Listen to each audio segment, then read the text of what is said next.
Bienvenidos, bienvenidas al canal de Tony Gamer, tu canal de videojuegos.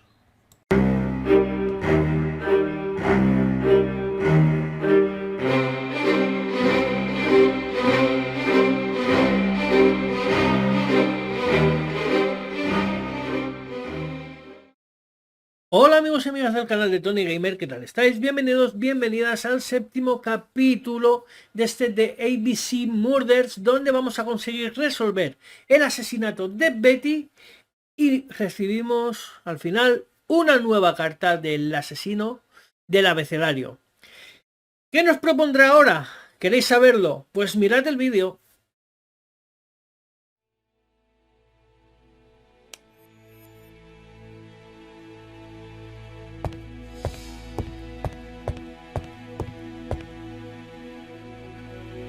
It looks like this woman is single, but she has feelings for someone.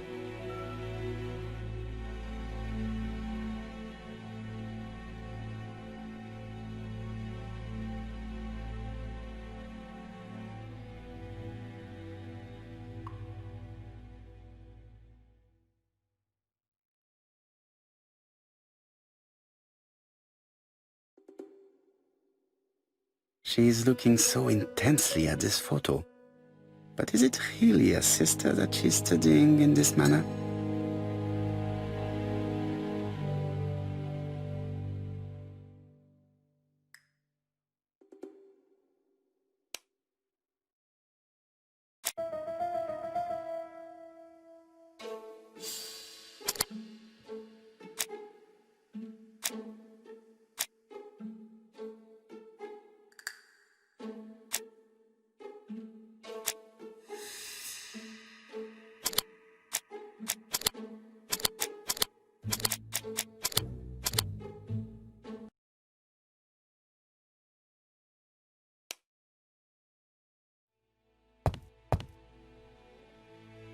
They made the perfect couple, am I correct?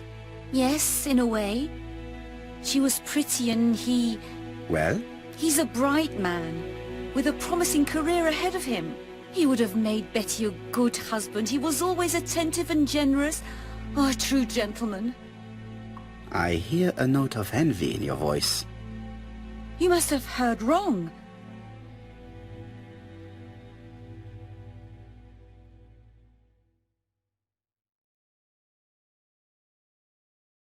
Donald appeared to be very much in love with your sister. Yes, he was mad about her. Mad, you say? Being madly in love can often be destructive, and Mr. Fraser was known for being jealous, I believe. No more than average. Men are always slightly possessive, especially when they are with a pretty woman.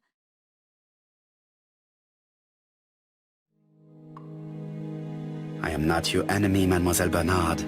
And you are not my friend either, Mr. Poirot, sir. Yes, but your lies are not helping Mr. Fraser, or you for that matter.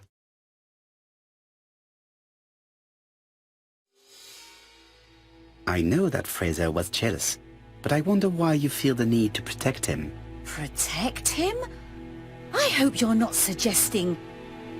That you are Fraser's accomplice?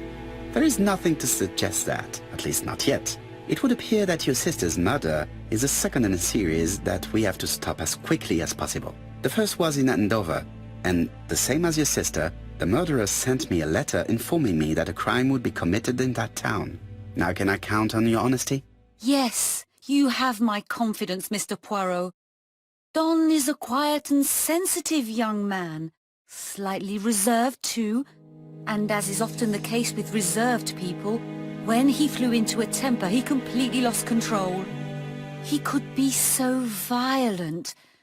Betty was frightened. And when was this? The first time was about a year ago. But they rowed more recently. Donald found out that Betty had lied to him. She said she was going out with a girlfriend, but she went out for dinner with a married man. It was an awful scene. She told him that until they were married, she was free to go with whoever she pleased. Donald turned quite pale and started shaking and kept saying one day... Well? He'd commit Murder.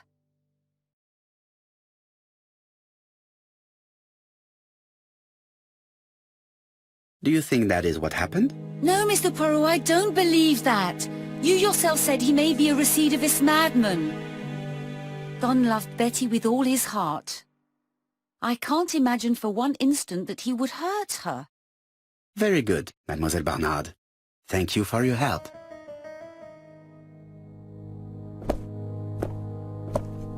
Fraser is at the Ginger Cat. The police haven't spoken to him, but they want to. Très bien, Hastings. Let's see him now. Au revoir, mademoiselle. My deepest condolences to your parents. Of course, Mr. Poirot. And don't be too hard on Don. He's more fragile than he looks. If you say so. Let us now try and get our brain cells to work.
Let us now try and get our brain cells to work.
You've seen Fraser, Hastings.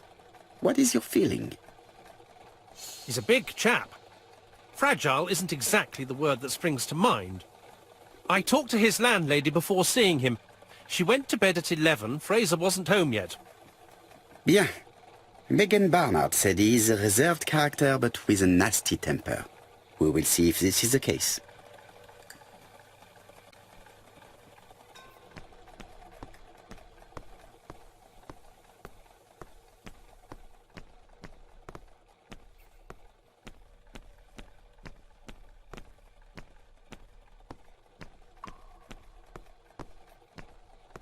Hastings appears to be ill at ease. He appeared to be relatively indifferent to Mrs. Asher's murder, but a young woman's murder seems to be troubling him greatly.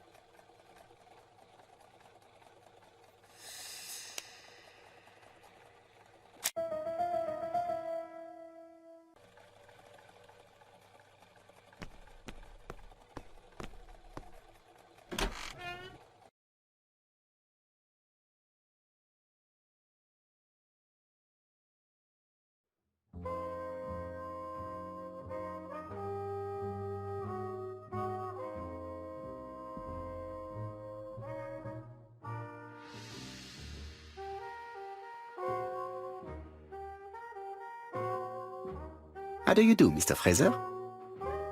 You Hercule Poirot. Mr. Hastings said you wanted to speak to me. Yes. I know that it may not be the right time, but I would like to ask you a few questions.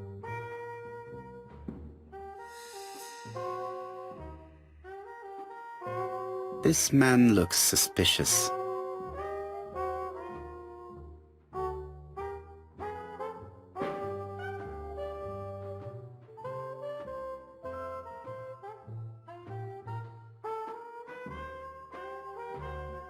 Donald Fraser is in a terrible state, as if he hadn't slept all night.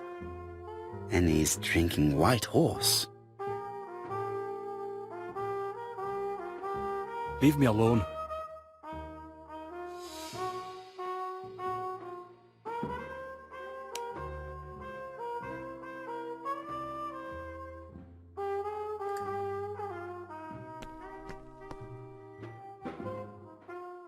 Tell me that it's a mistake, that Betty isn't dead.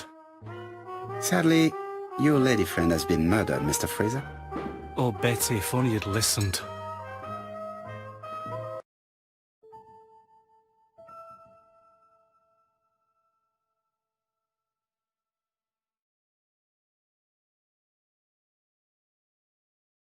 If she had listened to you, she would still be alive. Should I take that to be a confession?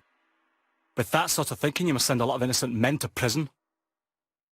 Under different circumstances, I might even find you amusing, sir. It's no time for amusement, Mr. Fraser. It is time to find your fiancé's killer. Did you know what her plans were for the evening? She said she was having dinner with her sister.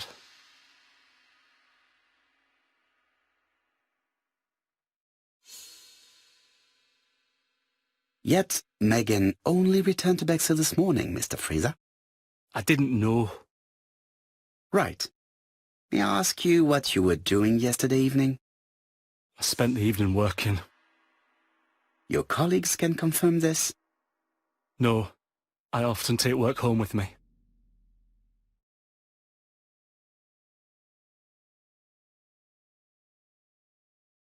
Therefore, you have no alibi, Mr. Fraser? That's right. But that doesn't make me a murderer, Mr. Poirot. I would like you to leave now, please.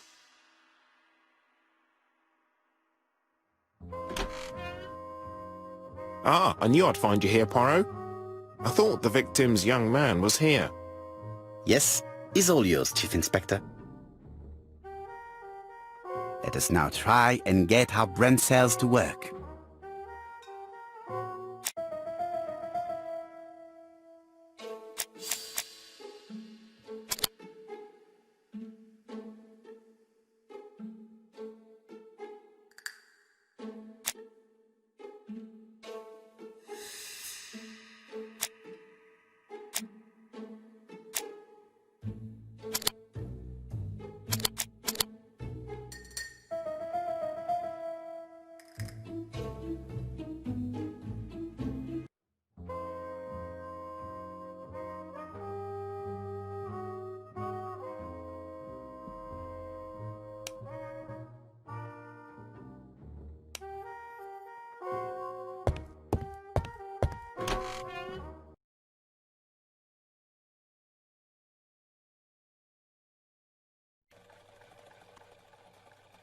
Fraser doesn't have an alibi and he's extremely jealous.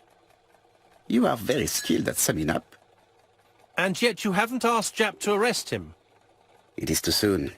But I agree, without the letters announcing the crimes, Fraser would already be behind bars. Bon, I think we have enough elements. Let's reconstruct the events at the scene of the crime. I can't imagine how the murderer wasn't seen, though. Surely she must have struggled. Let us try and imagine the scene.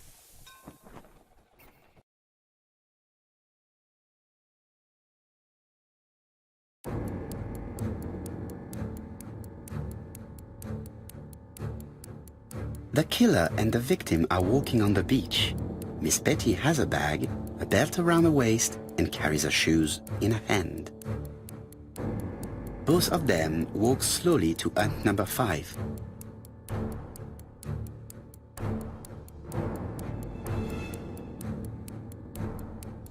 Both of them walk slowly to hut number 6.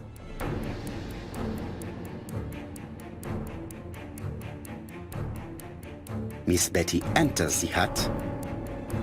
She leaves without her belongings. Then she hides a code.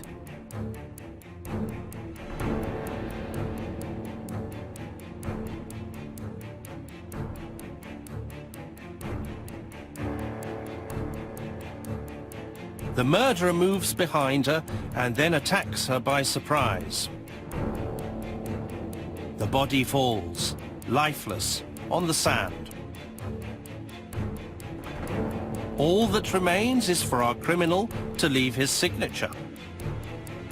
We are almost there. The body is in a high place, but the murderer did not strangle his victim with his hands. Let us think again, mon cher.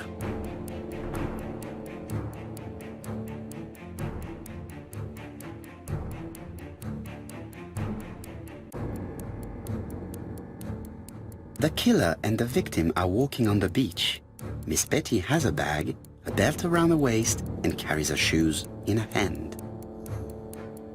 Both of them walk slowly to hut number 5. Both of them walk slowly to hut number 6.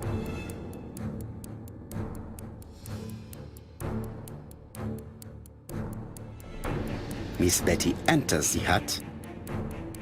She leaves without her belongings. Then she hides a code.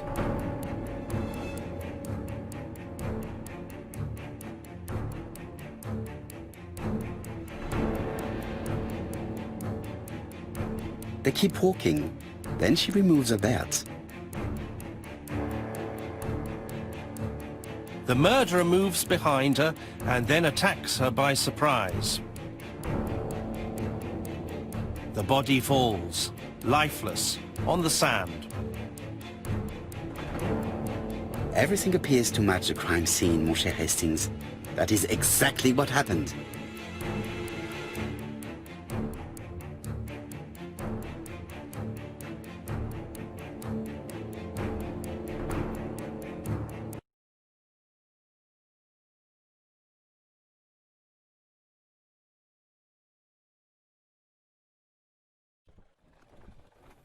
Without the ABC, we might have suspected Mr. Asher and Mr. Fraser.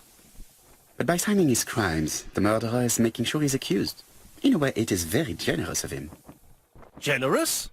The murderer seduced Betty in order to lure her to the beach and kill her. Indeed, the young woman was certainly careless, but not stupid enough to follow a stranger. What are you planning to do, Poirot? Return to London, mon cher Hastings.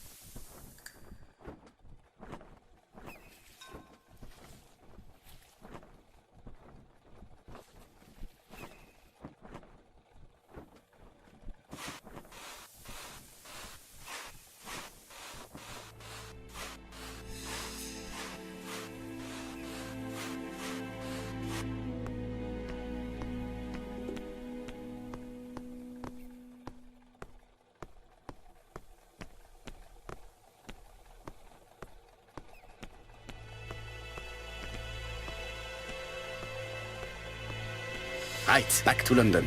There is nothing more for us to do here.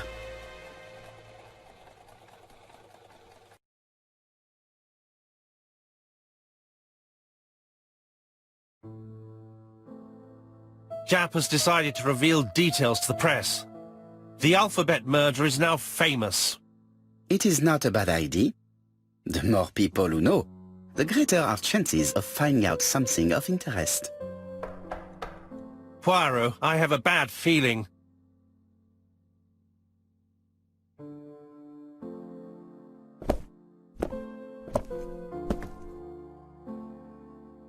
Poor Mr. Poirot, not so good at these little criminal matters as you thought yourself, are you? Rather past your prime, perhaps. Let us see if you can do any better this time. This time, it's an easy one. Churston on the 30th. Do try and do something about it. It's a bit dull having it all my own way, you know. Good hunting. Ever yours, ABC.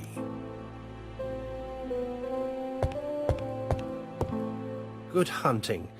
Did you hear that, Poirot? The murderer seems to be taking it all as a game, a challenge. He will strike on 30th in Churston. We must warn Scotland Yard.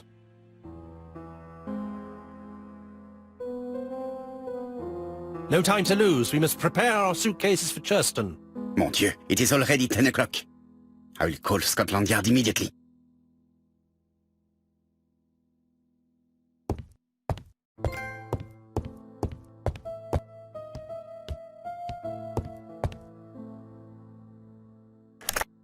Hello, chap. We received a new letter from ABC in the 10 o'clock post. Where and when? In Churston. Today. Today? I'll inform the population immediately. I'll check the train times. Call me back.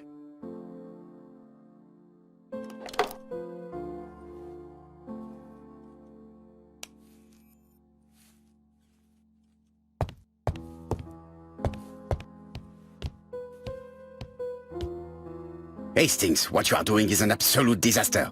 That is no way to pack suitcases. Heavens, we must hurry. We have to get to Churston before the murder.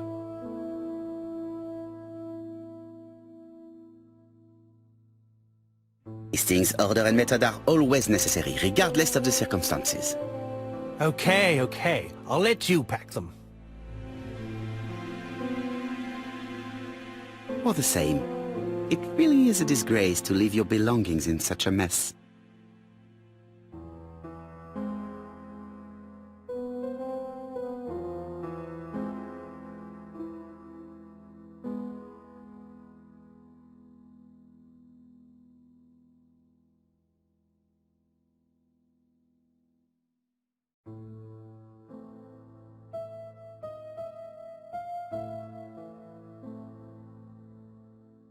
Voila!